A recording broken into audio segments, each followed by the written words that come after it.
ओम शांति।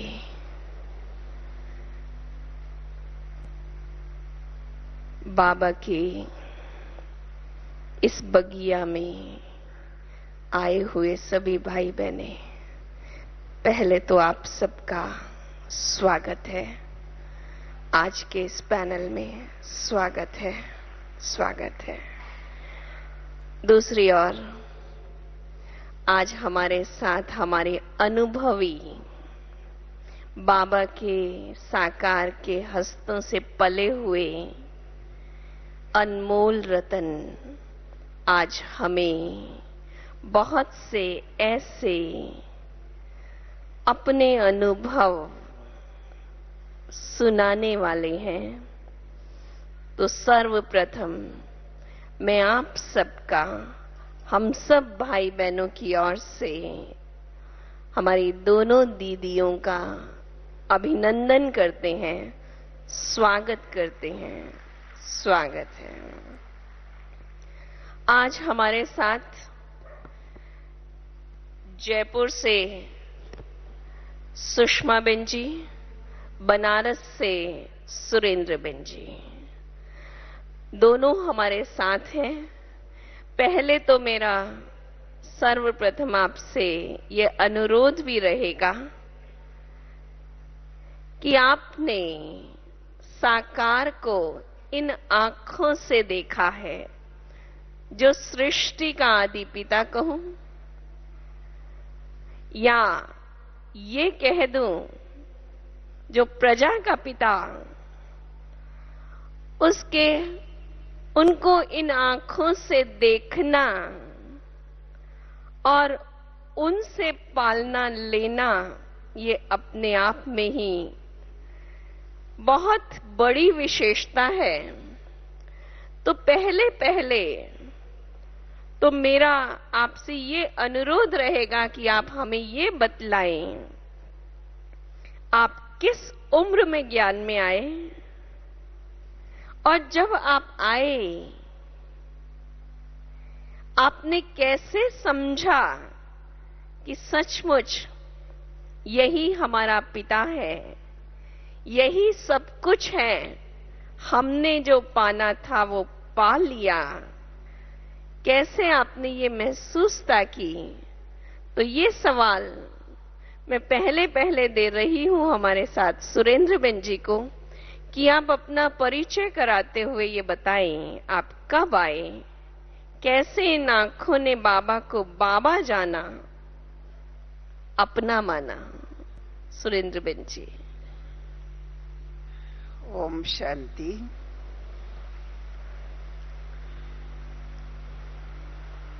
मैं बहुत पद्मा पदम भाग्यशाली आत्मा हूं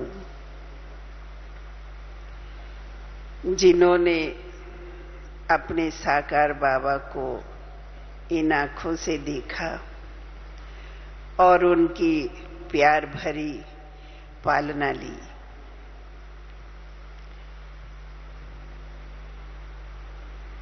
इस प्रश्न के उत्तर में पहले मैं थोड़ा ये बताना चाहती हूं कि ज्ञान में तो मैं 13-14 साल की थी तभी आई, लेकिन उसके पहले मैं शिव की ही उपासना करती थी और बहुत लगन से, प्यार से, बहुत छोटेपन से ही पूजा करती थी। मेरे को इस ज्ञान में आने से के 4 साल पहले ही अपने प्रजापिता ब्रह्मा बाबा का और शिव बाबा का, दोनों का ही साक्षात्कार हुआ था। जबकि मैं अपनी इस संस्था को जानती भी नहीं थी, तब मेरे को ये साक्षात्कार हुआ। और मेरे को उस समय भक्ति में ही बैठे बैठे मंदिर में पूजा करते हुए, जैसे कि हम ध्यान में चले गए, एकांत में, शांत में चली गई और मेरे को आवाज हुआ कि मैं शिव हूं और जो तुम्हारी चाहना है वो पूरी हो जाएगी। कुछ उन्होंने विधि बताई कि ये करो और ये न करो, तो जो चाहती हो वो तुमको मिल जाएगा। तो मैंने जो देखा उस समय तो मैंने पहचाना नहीं, क्योंकि ज्ञान नहीं था। तो मैंने उस समय ये मन के अंदर ये तो था कि ये कोई बहुत महान है, और जो ज्योति स्वरूप को देखा शिवलिंग की जगह, तो वो भी मैंने सोचा कि ये कोई भगवान का स्वरूप मैंने देखा है। इतना तो आया, लेकिन पूरा परिचय तो था नहीं। फिर भी जो मेरे को आदेश दिया उस समय, वो मैंने उसी क्षण से ही उसको पालन करना शुरू कर दिया, और फिर उसके नियमानुसार मैं चलती रही, पढ़ती भी रही। उसके बाद 4-5 साल के बाद मैं जब आश्रम पर गई तो मैंने अपना त्रिमूर्ति का चित्र देखा। उसमें ब्रह्मा बाबा जो बैठे हुए पोज में तपस्वी रूप में बैठे हैं, उसी स्वरूप से मैंने देखा था। तो मैंने वो देखते ही कहा कि अरे, इन्होंने ही तो मेरे को सब कुछ डायरेक्शन दिए थे, तो ये कौन है? ये मेरे अंदर प्रश्न आया कि ये यहाँ कैसे आ गए। मैंने तो इनको मंदिर में देखा था, और जो ज्योति स्वरूप देखा उसका भी वो चित्र शिव बाबा का ऊपर में था। तो फिर उसके बाद चंद्रमणि दादी जी उस समय थी, वहां क्लास करा रही थी, उन्होंने योग कराया। तो जैसे मैंने योग में मैं बैठी और मेरे को फिर से ब्रह्मा बाबा दिखाई दिए, माना ध्यान में, ट्रांस में मैं चली गई उस समय दादी की दृष्टि पा करके।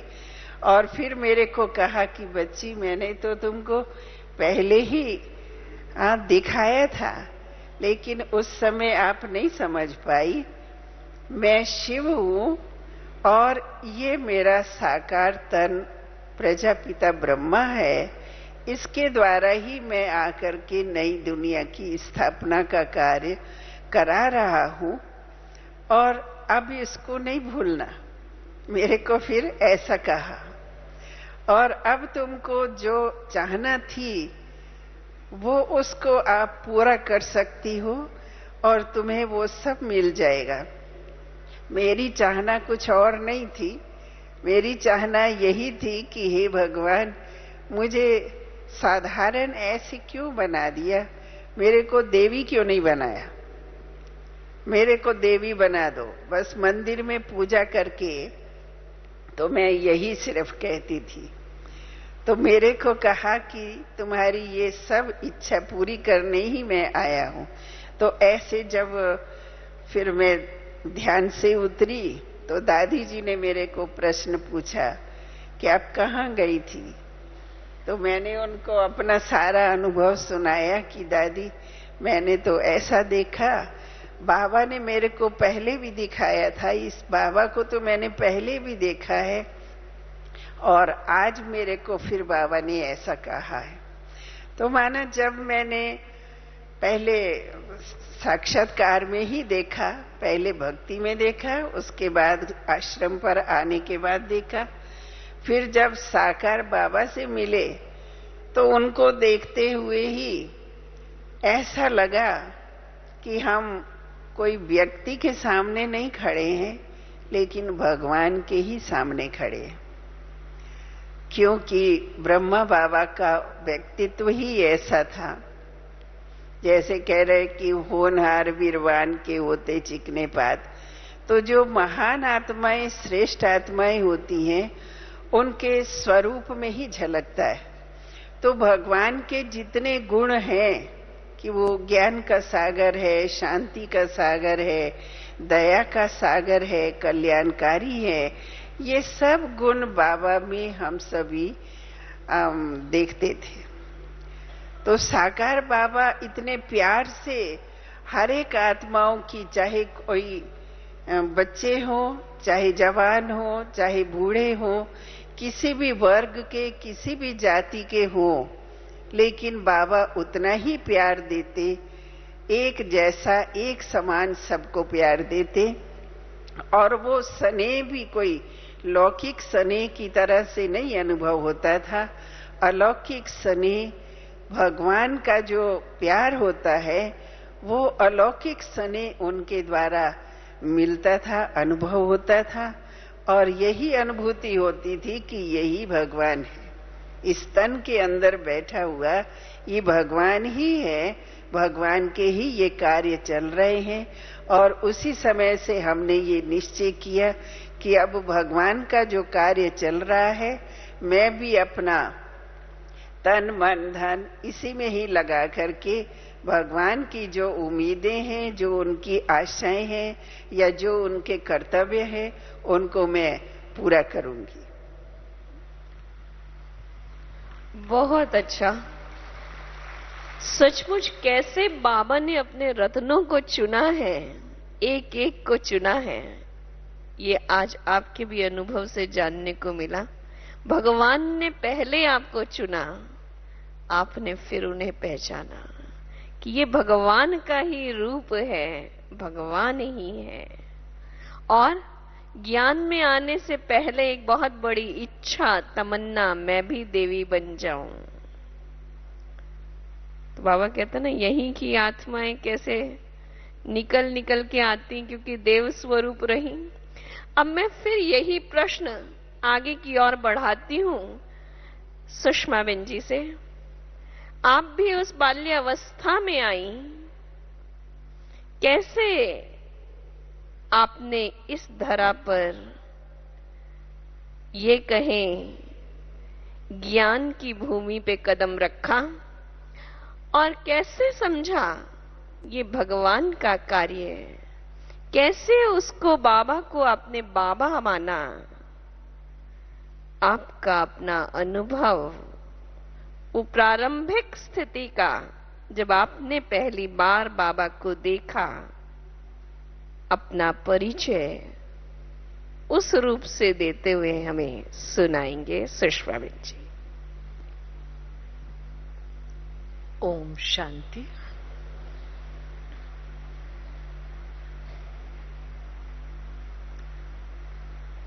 बाबा का परिचय और बाबा का ज्ञान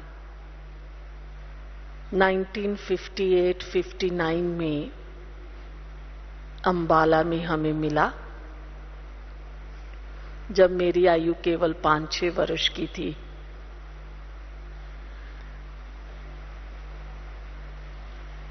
और उन दिनों हमने क्या देखा कि हमारी जो बहनें हैं, जिनको हम आज दादियां कहते हैं,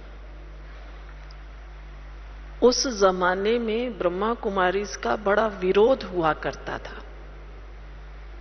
लोग कहते थे देवियां आई हैं, देवियां आई हैं, और फिर कहते थे ये घर बार छुड़ा देती हैं। और जो लोग उनके पास जाया करते थे, बड़ी विचित्र बात है कि जहां वो लोग रहते थे, आसपास के लोग उनको सेंटर्स पर जाने से रोका करते थे। तो 5-6 बरस की आयु में जब हमारे लौकिक माँ बाप सबसे पहले बहनों के सानिध्य में आए, और मैं समझती हूं अभी 10-15 दिन ही हुए होंगे, शाम के समय हमारे घर के बाहर काफी लोग इकट्ठे हो गए और जोर जोर से बोलने लगे कि आप ब्रह्मा कुमारियों के यहां नहीं जाएंगे, और कोई भी ब्रह्मा कुमार कुमारियां आपके घर में नहीं आएंगे। क्योंकि जैसे ही बाबा का ज्ञान मिला, अंबाला में उन दिनों में ध्यानी दादी जी, अब तो नहीं है, जो लौकिक में मम्मा की मौसी थी वो रहा करती थी, और जो देहरादून में आजकल प्रेम दीदी हैं वो ध्यानी दादी के साथ थी, और राधे बहन थी, अभी वो भी नहीं है, लास्ट में बेंगलोर के सेंटर्स पर रही हैं। 6 सिस्टर्स यज्ञ में फेमस हैं, जिनमें कमलमणि दादी हमारी देहली वाली और ब्रिज पुष्पा दादी करनाल में हैं, उनकी लौकिक बहन थी राधे बहन। तो शुरू में जैसे ही हम लोग ज्ञान में आए, इन बहनों का हम लोगों के घरों में आना शुरू हो गया, और लोगों ने झगड़ा करना शुरू कर दिया कि आपके घर में ब्रह्मा कुमार कुमारियां नहीं आएंगे, हम बाल बच्चेदार आदमी हैं। तो हमारे लौकिक पिताजी ने पूछा कि जो मेरे दोस्त हैं वो तो खाने पीने वाले हैं, उनसे आपके परिवार वालों को कोई डर नहीं, और ब्रह्मा कुमार कुमारियां तो इतने शुद्ध पवित्र हैं। तो उनको लगा ये तो घर बार छुड़ा देते हैं। हम छोटे बच्चे थे तो हमें बड़ी क्यूरोसिटी होती थी, ये क्या हो रहा है, ये लोग क्यों ऐसे करते हैं। तो हमारे लौकिक घर में ही बहनें थी, सेंटर था, और दादियां सुनाती थी कि बाबा हमें रात को योग कराते हैं। कराची में हम रहे, अखंड भट्टी चलती थी। हमारे लौकिक घर से ही शनिवार की रात को अखंड भट्टी शुरू हो गई। जो भी थोड़े भाई बहन आते थे सब वहां आ जाते थे, और रात भर हम लोग योग करते थे। तो हम छोटे बच्चे थे, हमें योग तो नहीं आता होगा उस समय, अभी हम महसूस करते हैं, लेकिन उन दिनों जब योग में बैठते थे तो रिकॉर्ड हुआ करते थे बड़े बड़े, और वो चलाते थे गीत, तू प्यार का सागर है, ये सब। तो हम बच्चे रिकॉर्ड चलाने का बड़ा शौक होता था, ग्रामोफोन था, चाबी यूं यूं भरते थे और सब योग में। और अंबाला की विशेषता ये थी कि एक तो वहां युगल युगल बहुत निकले, और छोटी आयु के जिनके छोटे छोटे बच्चे थे, 25-30 बरस की आयु के 30-35 युगल निकले, और सब एकदम धारणाओं में पक्के हो गए, और रात का योग शुरू हो गया। तो हम लोग रिकॉर्ड चलाते थे, बड़े बड़े लोग योग में बैठते थे, ये ध्यानी दादी, प्रेम दीदी, ये सब लोग योग कराते थे, और जितने भाई बहन होते थे वो ट्रांस में चले जाते थे। 12 बजे के बाद रात को 8-9 बजे से योग शुरू होता होगा, एग्जैक्ट टाइम मुझे याद नहीं, और ये लोग ट्रांस में चले जाते थे। और ट्रांस में जाके तो आपको मालूम है आजकल तो ट्रांस का वो पार्ट नहीं रहा, सब इतनी रास करते थे, इतनी रास करते थे, तो हम बच्चों को बहुत अच्छा लगता था। इस प्रकार से ये ज्ञान योग का जन्म, ये अलौकिक जन्म कहें हमारा हुआ। और कुछ ही समय के बाद लौकिक माँ बाप तो बाबा से मिलने के लिए मधुबन में आ गए, लेकिन हम तो क्योंकि छोटे बच्चे थे और अंबाला से इतनी दूर से उस जमाने में कौन बच्चों को ले आता था, लेकिन 1963 में या 62-63 की बात है, जब मैं मधुबन में आई लौकिक माँ बाप के साथ, तब तक बुद्धि ये सोचती थी कि बाबा कहता है हूबहू रिपीट होगा। तो मैं बैठे बैठे ये बात सोचती थी, अच्छा ये मकान गिर जाएंगे फिर बनेंगे, ये कैसे होगा। जब हम करनाल में, तब उन दिनों हमारे फादर का ट्रांसफर हुआ, और मनोहर दादी ने, तब वहां मनोहर दादी थी, मनोहर दादी ने हमें बहुत पक्का, आगे जब मधुबन में आते थे ना तो पक्का कराते थे, बाबा पूछेगा तुम्हें कितने बाप हैं, तुम कौन हो। तो अब मैं भी 10-11 साल की बच्ची थी, मुझे मनोहर दादी ने सारे प्रश्न पक्के करा दिए कि आत्मा कहाँ है, तुम्हारे कितने बाप हैं, और अभी तुम्हारा लक्ष्य क्या है, ये सब पक्का कराया। और जब हम मधुबन में पहुंचे तो ये छोटा जो आजकल हिस्ट्री हॉल है, शाम के समय हम सब तैयार होके हॉल में आकर बैठे, और दिल्ली के भी कुछ लोग थे, आगे आगे वो बैठे थे, पीछे हम लोग बैठे थे। सब बाबा से मिले। लास्ट में हम लोगों के ग्रुप का टर्न आया। बाबा सबसे कुछ ना कुछ बात करते थे, क्या करते थे वो तो मुझे याद नहीं। मैं जब बाबा के आगे गई तो मुझे बाबा ने पूछा, बच्ची बाबा से पहले कभी मिली हो? तो मैं चुप। फिर बाबा ने दोबारा पूछा, बच्ची बाबा से पहले कभी मिली हो? तो मेरे मुंह से अपने आप एकदम निकला, हां बाबा कल्प पहले। और जैसे ही मैंने कहा ना कल्प पहले, तो हम लोग मम्मा बाबा की गोद में जाते थे और मैं बाबा की गोद में चली गई। अब वो दिन और आज का दिन जो मैं पहले कभी सोचती थी कैसे रिपीट होता है, कैसे ये मकान बन जाएंगे, मेरा प्रश्न खत्म हो गया। मनोहर दादी ने तो कुछ और हमें रटाया था। अब बाबा पता नहीं जानी जाननहार, वो जानता होगा इस आत्मा में कौन सा क्वेश्चन है। बाबा ने वही पूछा और बस ये कहते ही हां बाबा, जैसे बचपन होता है ना, हां बाबा कल्प पहले मिली थी और बाबा की गोद में चली गई। और उसके बाद मुझे ये कभी भी क्वेश्चन नहीं उठा कि ये चक्कर जो है हूबहू कैसे रिपीट होता है। अब तो हम बाबा के कहेंगे जिम्मेवार बच्चे हो गए, बहुत अच्छी तरह से दूसरों को भी समझाते हैं। और मुझे ऐसा लगता है कि जिस तरह से मैं लोगों को, नए भाई बहनों को कन्विंस कर पाती हूं कि ये सृष्टि चक्र कैसे घूमता है और अब ये संगम का समय है, मुझे वो समझाने में ही बहुत आनंद आता है। तो जैसे बाबा ने उस समय वो शक्ति कहें, वो हल कहें, वो दोनों एकदम बाबा ने मुझ में भर दिए। तो ये थी मेरी बाबा से पहली पहली मुलाकात और पहला पहला बाबा के साथ परिचय। कैसे जानी जाननहार बाबा कैसे अपने बच्चों को समझ जाते हैं, इसका ये अनुभव बहुत बार जब जिंदगी में हम आगे बढ़ते हैं तो हमारे मन में आता है कि कोई ऐसा व्यक्ति हो जिसको हम अपने जीवन का आदर्श बनाएं।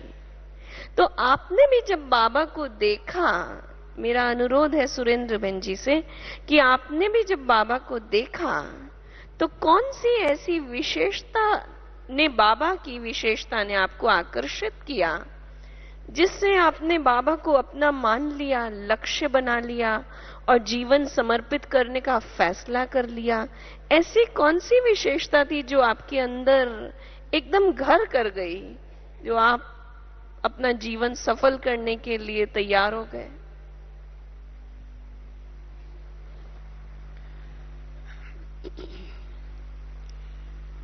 मैंने तो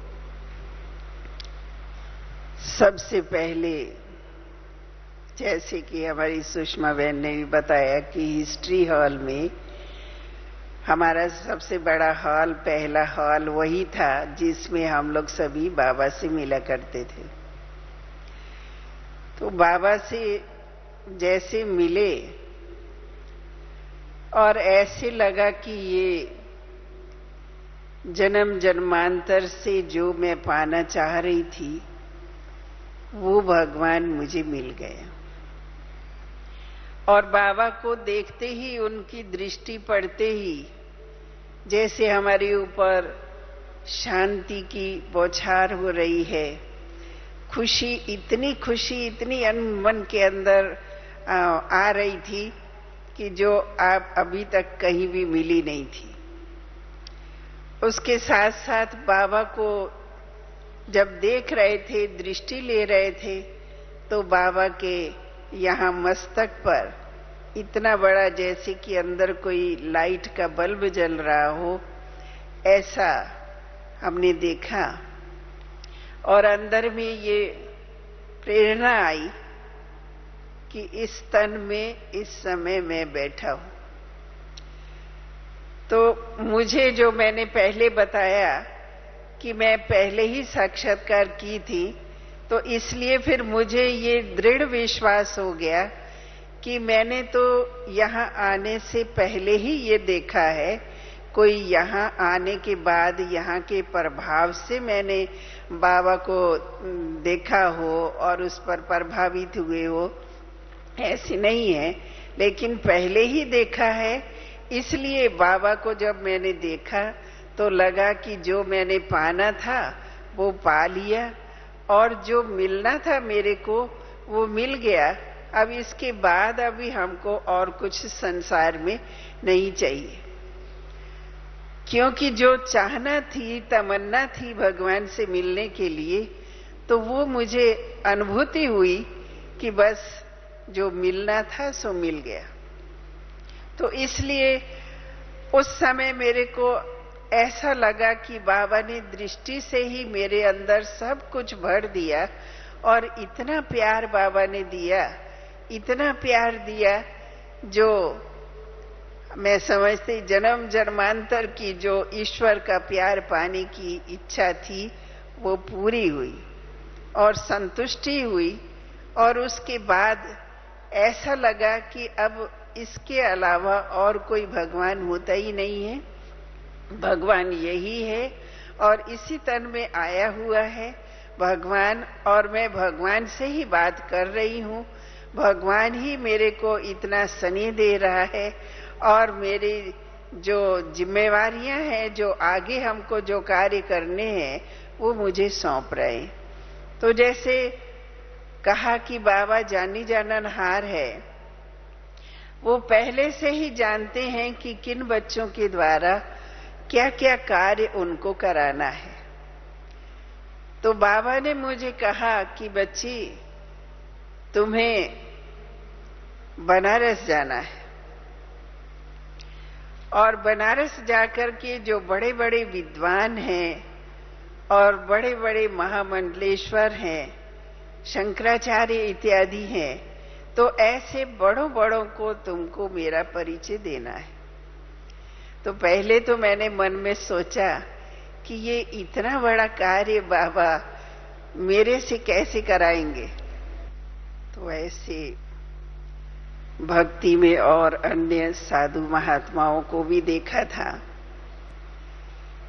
लेकिन बाबा के व्यक्तित्व को देख करके ऐसा लगा कि बस जो कुछ है सो यही है और जो कुछ मिल सकता है वो यही मिल सकता है और कोई ठिकाना नहीं है। और ये भगवान आ चुका है और आकर के अपना कर्तव्य करा रहा है। तो इसी तरह से ये पक्का विश्वास हुआ और फिर मैंने भी अपना दृढ़ ये विश्वास निश्चय किया कि अब हमको भी अपना ये जीवन पूरा इसी सेवा में ही लगाना है, क्योंकि भगवान इस सृष्टि पर ये स्वर्ग की स्थापना का कार्य कराने के लिए आए हैं और वो हम बच्चों के लिए ही कराने के लिए आए हैं।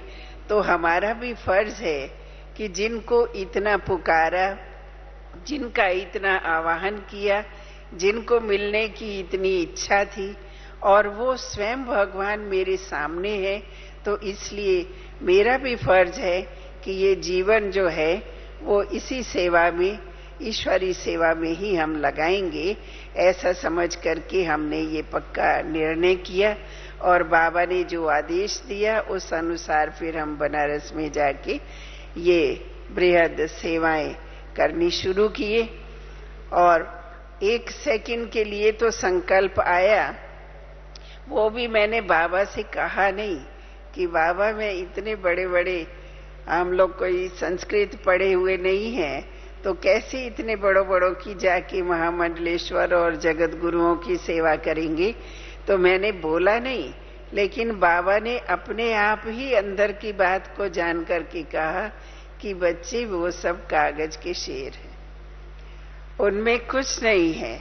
जो मैं तुम बच्चों के अंदर शक्ति भर रहा हूँ, जो ज्ञान का खजाना तुम बच्चों के पास अविनाशी खजाना है, वो उनके पास नहीं है।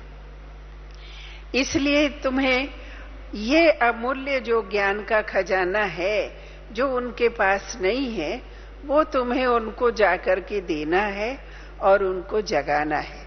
तो मैंने समझा कि मैंने तो बाबा से कहा भी नहीं, बाबा ने अपने आप अंदर की बात जान जान करके फिर बाबा ने ये उत्तर कैसे दिया। तो माना बाबा के हर एक कर्म से, हर एक बोल से, बाबा के दृष्टि से एक ऐसी अलौकिक अद्भुत आभा थी, छटा थी, जिससे कि ये अंदर ही अंदर ये पक्का विश्वास होता था कि यही भगवान का कार्य अभी चल रहा है और भगवान जो आके कार्य करा रहे हैं उसमें हम सबको अपने तन मन धन से मददगार होकर के इस कार्य में सहयोगी बनना है। बिल्कुल ये सत्य है कि उस व्यक्तित्व ने ही सिद्ध कर दिया कि सचमुच ये भगवान का ही रथ, भगवान का कार्य चल रहा है। एक और सवाल मन में उत्पन्न होता है कि जब बाबा को आप लोगों ने देखा, बाबा को रोज दिनचर्या में कार्य करते हुए, उठते, बैठते, चलते, बात करते, बाबा के लिए कहा जाता है, साकार बाबा के लिए बाबा निरंतर नेचुरल योगी थे। आपने उस स्वरूप को कैसे महसूस किया? सचमुच बाबा को पुरुषार्थ करते हुए देखा या सचमुच नेचुरल योगी, ऐसा कोई अनुभव सुषमा बहन जी आपके पास है?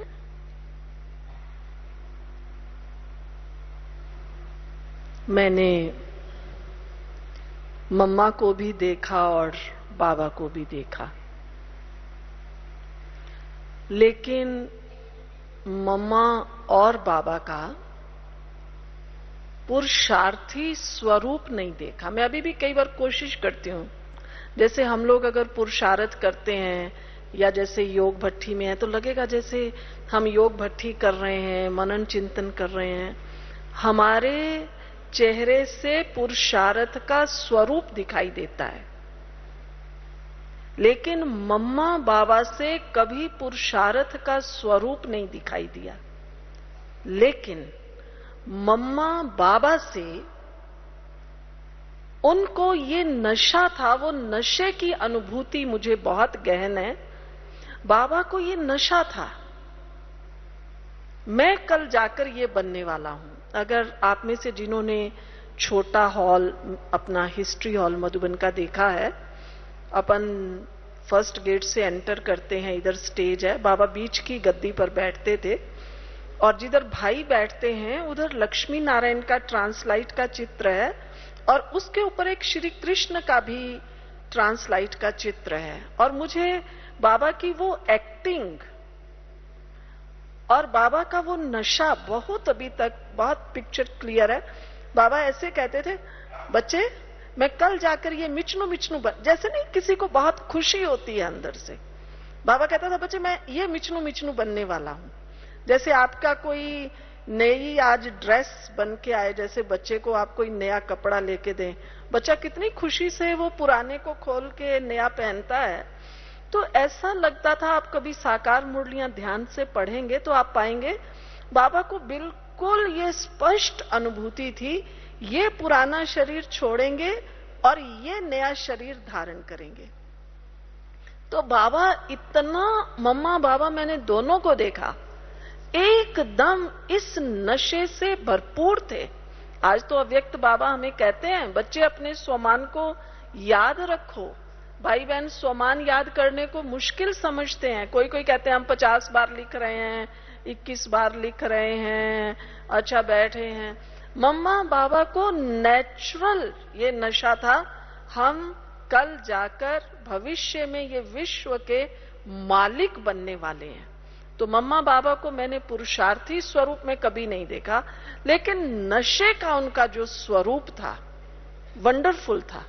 बाबा जब चलते थे, क्लास से जैसे ही निकलते थे, तो हर भाई बहन कोशिश करता था हम बाबा का हाथ पकड़े। और जब बाबा का हाथ पकड़ते थे तो बाबा के हाथ में रियली मैं आपको बताऊं करंट महसूस होता था तो वो शरीर 5 तत्वों का बना हुआ शरीर था। ब्रह्मा बाबा मेल फिगर था, लेकिन मेल फिगर होते हुए भी बाबा की अपनी नेचुरल ब्यूटी, इतने हैंडसम थे बाबा।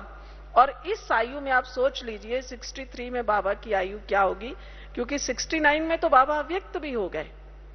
बाबा का एकदम ऐसा सीधा चलना, और बाबा जब मिलते थे, हम तो आज ये ढूंढते हैं ना कुर्सी, और मैं भी यहां बैठी हूं सोफे पर।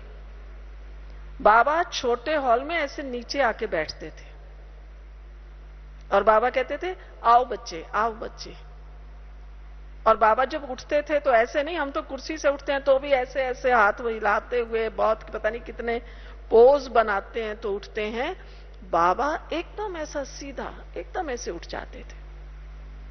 तो वो जो बाबा के अंदर एक करंट थी, बाबा का हाथ पकड़ते, बाबा का हाथ मुझे अभी तक याद है, एकदम ऐसा जैसे कोई ट्रांसपेरेंट चीज होती है ना, आर पार दिखाई देता था।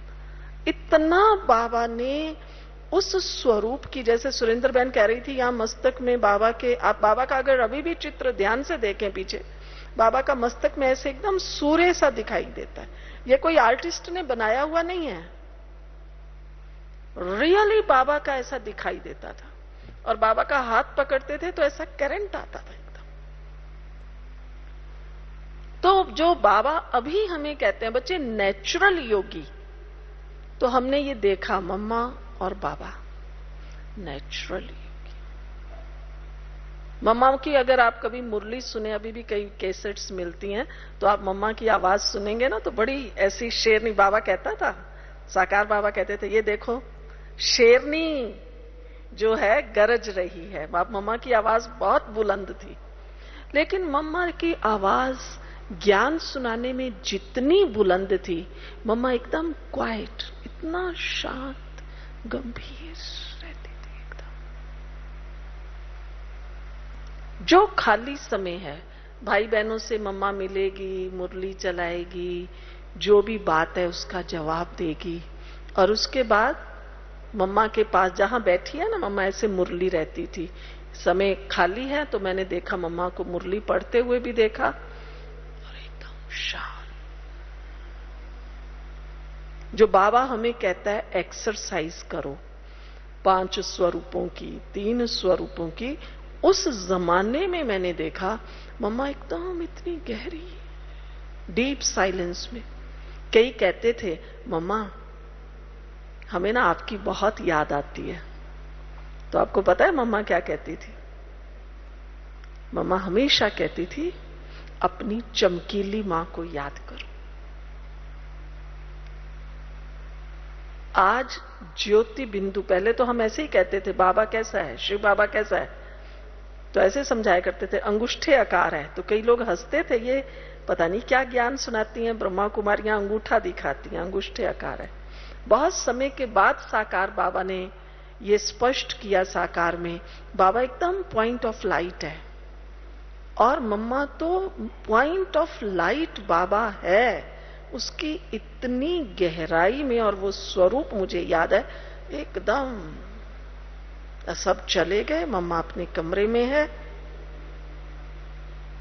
तो जैसे मम्मा बाबा का माना, ऐसा नहीं कि अब अच्छा अभी योग का टाइम हो गया आओ योग में बैठे, ऐसा नहीं था। लेकिन उनसे योग के करंट प्रवाह ऑटोमेटिक निकलता ही रहता था। आप बाबा के आगे खड़े हो जाओ, आप भूल जाएंगे मैं क्या, बाबा की दृष्टि पड़ते ही। अभी अव्यक्त बाबा हमें कहते हैं बच्चे अशरीरी बनने का अभ्यास करो, लेकिन साकार बाबा हर घड़ी दृष्टि मिली और बाबा उसी में है। तो मम्मा बाबा को ज्ञान और योग का हर घड़ी नशा था। शायद उस समय तो हमने इतना महसूस नहीं किया, लेकिन अब जब हम याद करते हैं तो हमें लगता है कि मम्मा बाबा को पुरुषार्थ जैसे हम कर रहे हैं ऐसे नहीं करते थे। उनको वो नशा था, भविष्य स्पष्ट दिखाई देता था, वो उसके स्वरूप बने हुए थे।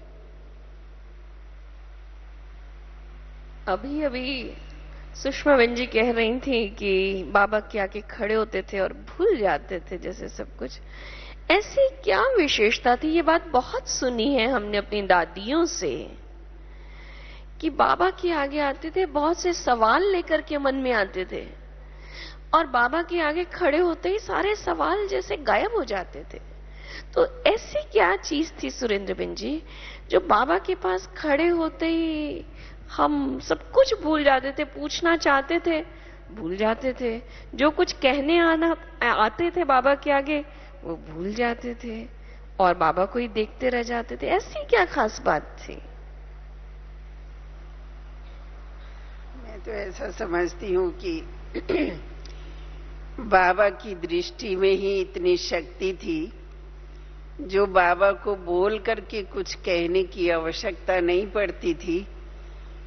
वो दृष्टि देते थे और सारे प्रश्न अंदर ही अंदर हल हो जाते थे और क्या पूछना है वो भी भूल जाते थे। माने प्रश्न के रूप में क्या पूछना है वो भूल जाते थे, याद नहीं रहता था, क्योंकि बाबा की दृष्टि से ही संतुष्टि मिल जाती थी, उनसे ऐसी शक्तियां मिल जाती थी हर प्रकार की।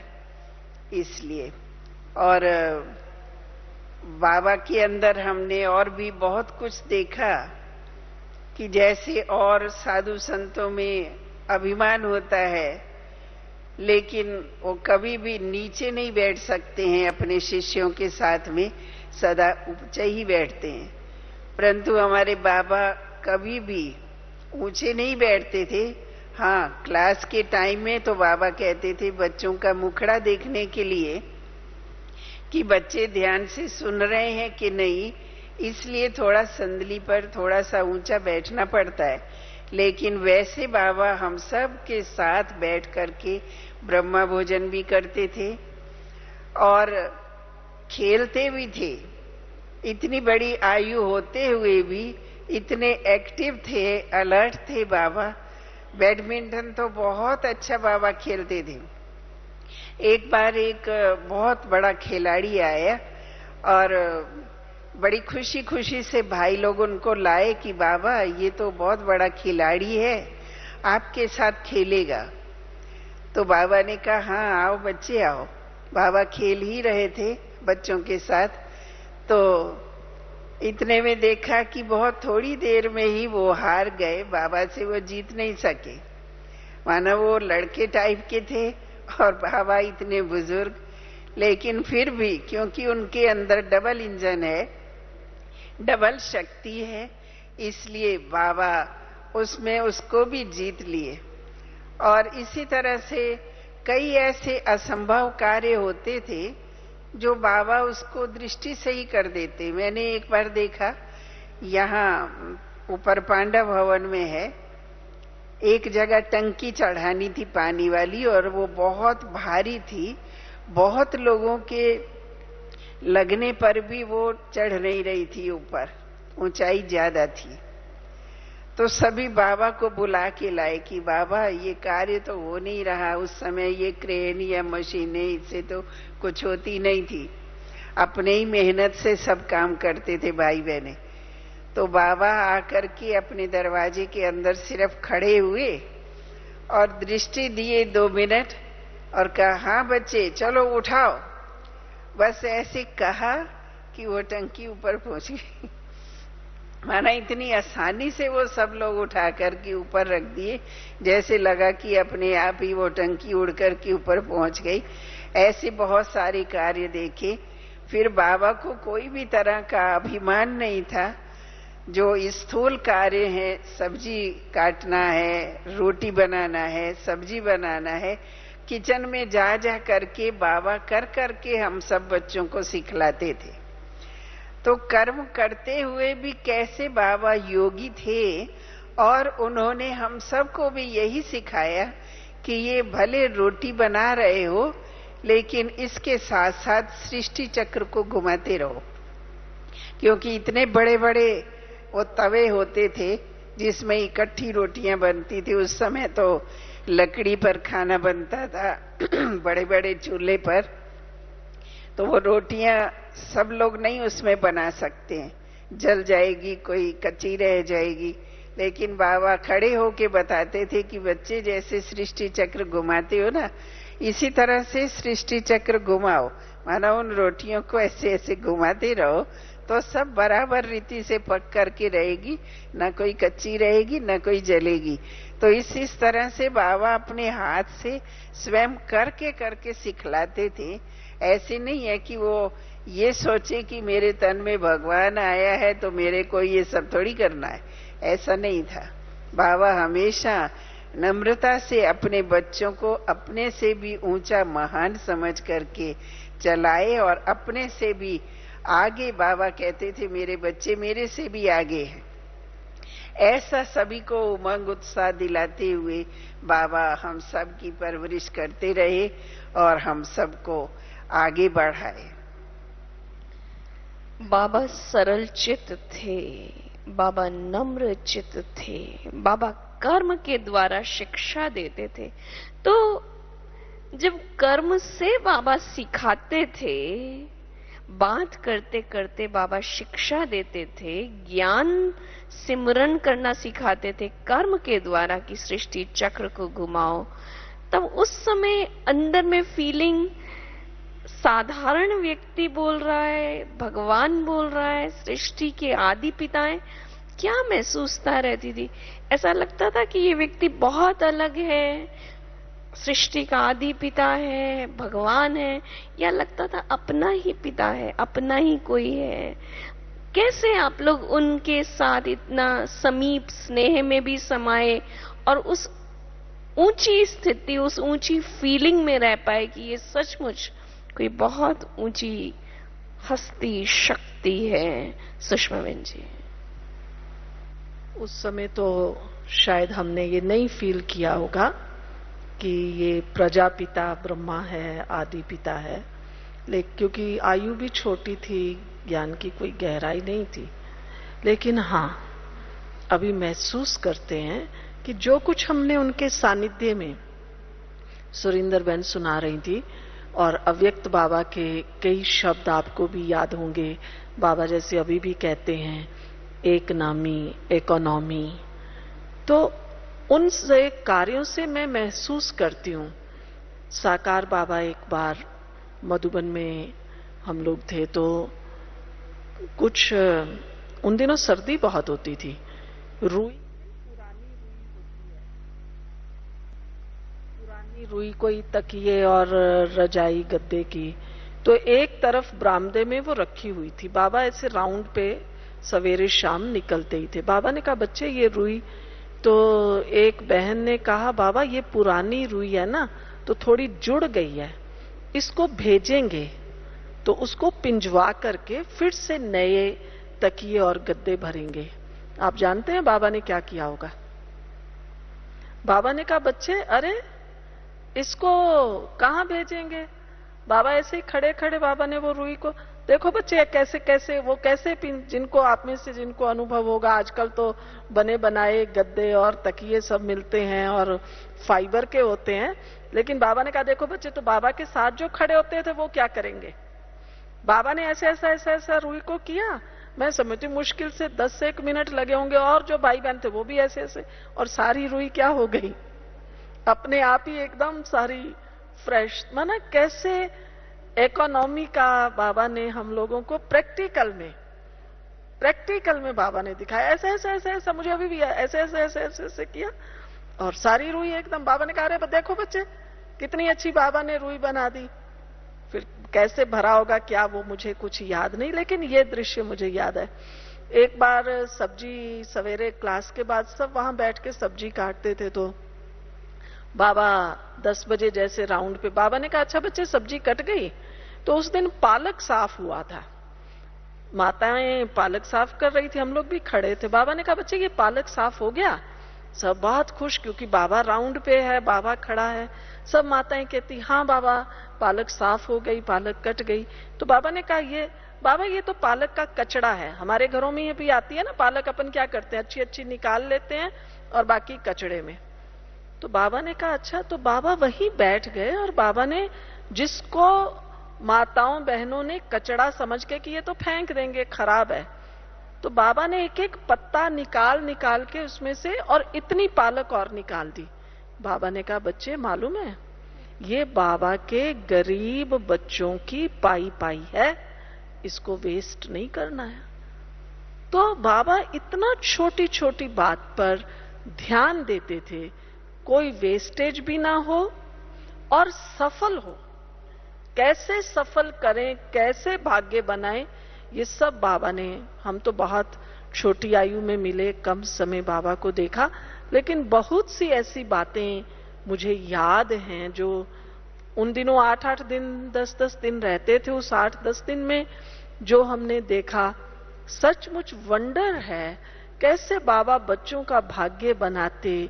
और कितना मस्त, आजकल तो पूछते हैं ना, भाई आप क्यों आते हैं बाबा के घर में, याद करो, योग लगाओ, कहते हैं बहन जी शांति बहुत मिलती है। लेकिन साकार मम्मा बाबा जब थे और हम लोग आए, हमने कभी ये अनुभव ना सुने ना सुना है कि शांति मिलती है। आप कहेंगे तो अंदर में पता नहीं कैसे मम्मा बाबा ने, उन दिनों में हमारी दादियों ने कूट कूट के भर दिया हमारे अंदर कि भगवान का ये ज्ञान है, ज्ञान सागर का ज्ञान है, एकदम निश्चय पक्का। और अब सत्युग की दुनिया आने वाली है। जैसे बाबा को ये था तो हमें ऐसे लगता था बस बाबा ने कहा बच्चे सत्युग की दुनिया आने वाली है, बाबा के कार्य में मददगार बनो। अरे भगवान मदद मांग रहा है तो भगवान को तो मदद जरूर करनी चाहिए। तो नशा और खुशी मम्मा बाबा के साथ बहुत चढ़ती थी। ओम शांति। बहुत बहुत शुक्रिया हमारी दोनों बहनों का।